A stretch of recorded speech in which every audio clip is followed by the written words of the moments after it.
Why we feel empty even when life looks perfect. Have you ever looked around your life and thought, everything seems fine. So why do I still feel empty? You have what many people wish they had. A stable job. A comfortable home. People who check on you. Maybe even a smile on your face that hides everything no one sees.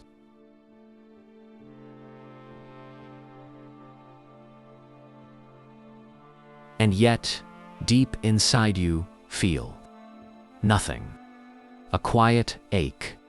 A sense that something's missing. But you can't name what it is.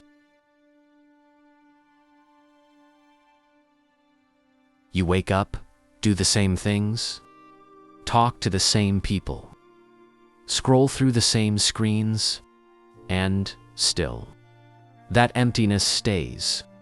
It follows you like a shadow, not loud enough to break you, but heavy enough to make you question everything.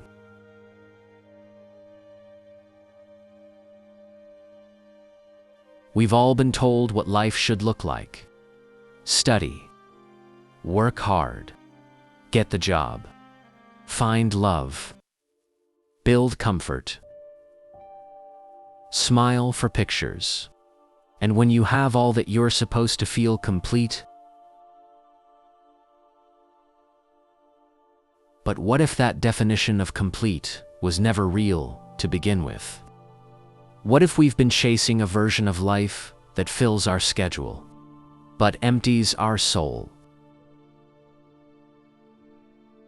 Because somewhere along the way, we learn to live for approval, not connection. To perform happiness instead of feeling it. To collect achievements instead of meaning.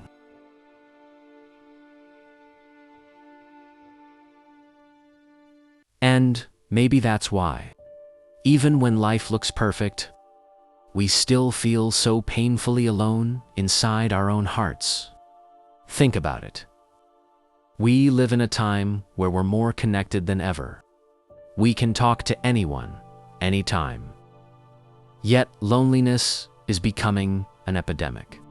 We have everything we need, but still feel unseen.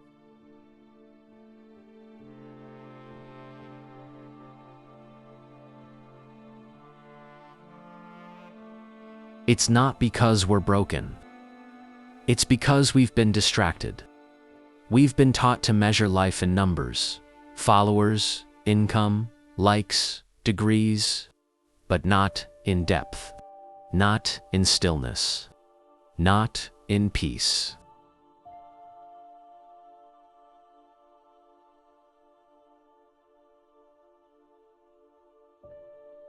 You can buy comfort.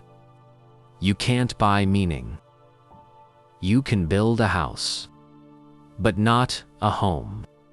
You can impress everyone and still lose yourself. And maybe that's where emptiness begins. When your outer life grows faster than your inner life. When you keep achieving things, but you never pause to ask if they're the things your soul actually wanted.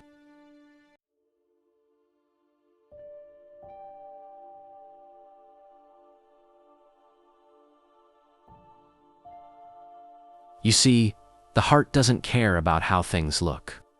It only cares about how things feel. And if your days are filled with noise but no purpose, if your relationships are full of people but empty of presence, you'll always feel that quiet void. No matter how beautiful your life appears from the outside. Sometimes, emptiness isn't a sign of failure. It's a whisper, a quiet invitation to go deeper, to stop running, to stop filling every moment with distraction. Because the truth is, we don't find peace by adding more. We find peace by allowing less.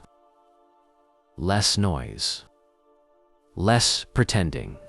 Less pressure to be fine.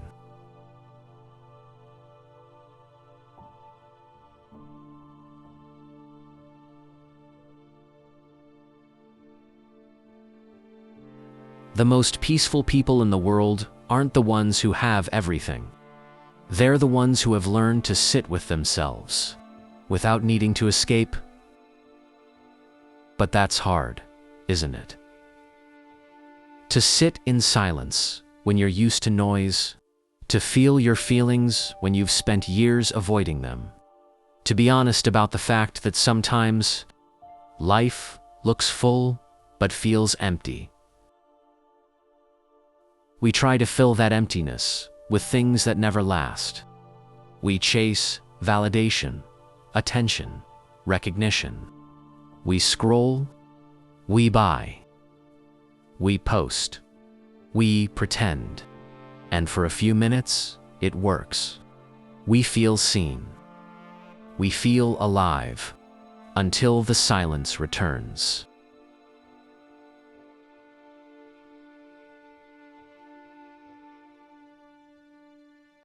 Because nothing external can heal an internal wound.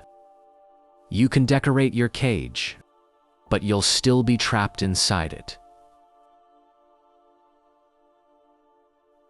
Maybe the reason we feel empty is because we've been giving our energy to everything but ourselves. We say yes to everyone except our own needs. We care for others, but never pause to care for our own soul. We chase the next milestone without ever asking what peace feels like today. And maybe peace isn't something we find. Maybe it's something we return to. It's not hidden in the next goal, or the next trip, or the next relationship. It's been quietly waiting inside youth the whole time. Sometimes you don't need a new life. You just need to see your current one differently. You don't need to start over. You just need to slow down. You don't need more things. You just need more truth. And maybe, just maybe, the emptiness you feel isn't a curse. It's a doorway. A doorway to understanding what really matters to you. What genuinely brings your heart alive. Because when you stop trying to fill the void, you start to hear what it's been trying to tell you.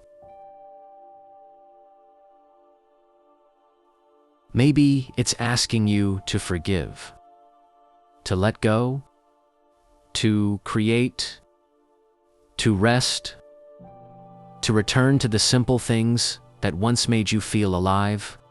And as you begin to listen, slowly, the emptiness begins to change. It becomes space, room for something real, room for quiet joy, room for peace.